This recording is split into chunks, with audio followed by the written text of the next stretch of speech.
Merci à toutes et tous. Alors d'abord, je vais vous présenter par avance mes excuses parce que je dois vraiment partir juste à la fin de ma très courte allocution, puisque nous sommes en ce moment en plein Conseil de Paris et que voilà, le devoir m'appelle, pas très loin d'ici. Mais je tenais à être présente pour souhaiter un excellent anniversaire à la chaire agriculture urbaine d'AgroParisTech. La ville de Paris est à vos côtés depuis le début, mais de façon un peu plus active, on va dire, et un peu plus concrète encore depuis 2021. Et nous en sommes à la fois fiers et honorés, parce qu'évidemment, les sujets de l'agriculture urbaine, de sa place, des services qu'elle peut rendre, sont des sujets auxquels nous tenons beaucoup. Alors moi, je suis adjointe à la maire de Paris sur les questions d'agriculture, d'alimentation durable, de circuits courts et de proximité. Et dans l'agriculture, il faut entendre principalement l'accompagnement de la transition écologique de l'agriculture qui nourrit Paris, donc qui est en grande partie à l'extérieur de Paris, mais aussi, pour une petite partie de mes missions, mais qui ne sont pas négligeables pour autant, c'est pas parce que c'est une petite partie que ces missions sont négligeables. Donc pour une petite partie de ces missions, le développement de l'agriculture urbaine à Paris. Depuis 2014, Paris est très engagé sur le retour de l'agriculture dans la capitale, puisque Paris a longtemps été une capitale agricole, jusqu'à grosso modo au lendemain de la Seconde Guerre mondiale. Alors, au fur et à mesure du XXe siècle, l'agriculture s'est éloignée, mais jusque dans les années 50, elle était quand même encore très présente dans Paris, intramuros. Et donc, depuis 2014, la ville s'est engagée avec ses équipes, évidemment sous l'impulsion d'Anne Hidalgo, avec ses équipes. Et d'ailleurs, je salue une partie des équipes de l'ADEV et du service dédié à l'agriculture urbaine présent ici. Et entre 2014 et aujourd'hui, ce sont 220 sites d'agriculture urbaine qui sont installés dans Paris intramuros. L'essentiel étant des sites d'agriculture urbaine, soit de loisirs, des vergers, des potagers participatifs, soit quelques installations appartenant à des entreprises privées.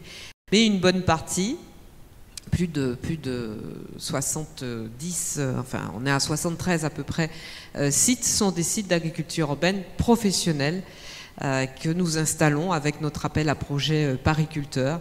Et ce sont au total 34 hectares qui sont cultivés intramuros en agriculture urbaine. Alors l'agriculture urbaine, évidemment, c'est pas à vous que je vais apprendre, mais il faut quand même répéter, pas pour vous apprendre, mais pour porter le plaidoyer de l'agriculture urbaine.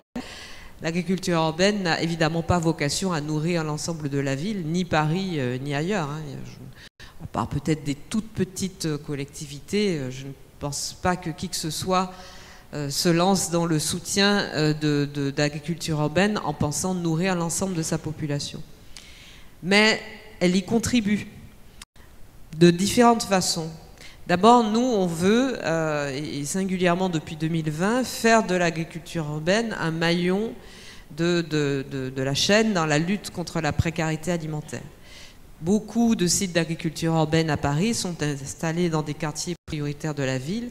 Et il est important pour nous que ces sites qui sont productifs, qui sont des sites à visée économique, ne soient pas uniquement tournés vers des clients très éloignés de ces quartiers, mais qu'ils soient aussi tournés et ouverts aux populations les plus modestes de ces quartiers prioritaires de la ville dans lesquels ces sites sont implantés.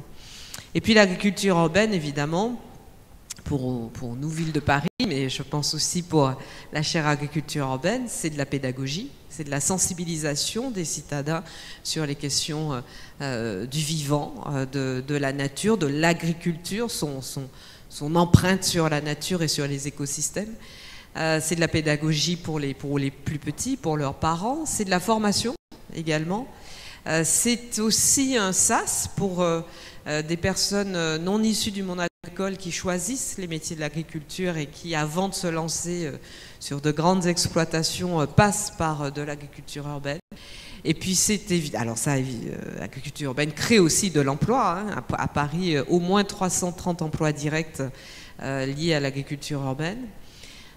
Mais c'est aussi évidemment pour les villes un atout une carte de plus dans le jeu qui est à notre disposition pour réduire les impacts environnementaux de la ville et pour atténuer les effets du réchauffement climatique. Ce sont des îlots de fraîcheur, les sites d'agriculture urbaine, des îlots de fraîcheur, des îlots de préservation ou de relance de la biodiversité. Et j'insiste souvent sur le fait qu'on entend énormément parler de la nature en ville, la renaturation des villes, et moi je plaide pour qu'il y ait aussi de l'agriculture en ville, ce qui n'est pas tout à fait la même chose que la nature en ville, mais une agriculture qui rend service à la nature, et non une agriculture qui se sert uniquement de la nature. C'est ce que nous soutenons, c'est ce que nous accompagnons, et c'est aussi ce que nous retrouvons dans les travaux de la chaire agriculture urbaine d'AgroParisTech. Donc voilà, je suis vraiment très honorée d'être présente avec vous aujourd'hui. Je voudrais juste faire un petit peu de retape pour la maison. Vous inviter toutes et toutes à nous retrouver ici même le 10 octobre à 10 h pour le dévoilement des lauréats du dernier appel à projet pariculteur. Justement, nos services ont expertisé une vingtaine de sites dans Paris intramuros, à l'extérieur, dans des partenariats avec plusieurs villes d'Île-de-France, et puis sur du foncier ville hors Paris. Et voilà, 20 sites qui vont s'ajouter à ceux qui existaient déjà, et dont les lauréats, puisque c'est un appel à projet, vont être dévoilés le 10 octobre au matin. Donc vous êtes évidemment les bienvenus, puisque ça va être, en plus du moment du dévoilement, une matinée de travail consacrée à l'agriculture urbaine, avec des agriculteurs urbains et nos équipes, et puis un certain nombre d'intervenants. Voilà, très bon après-midi de travail et d'échange à vous toutes et tous. Bravo, et encore une fois, bon anniversaire à la chaire agriculture urbaine d'AgroParisTech. Je le disais en début d'intervention, nous sommes là en soutien moral et un tout petit peu logistique depuis le tout début, en soutien un peu plus actif et financier depuis 2021. Et je vous renouvelle notre soutien, mais surtout notre souhait que ce soutien dure encore longtemps. Voilà, merci à vous. Un grand merci pour votre intervention.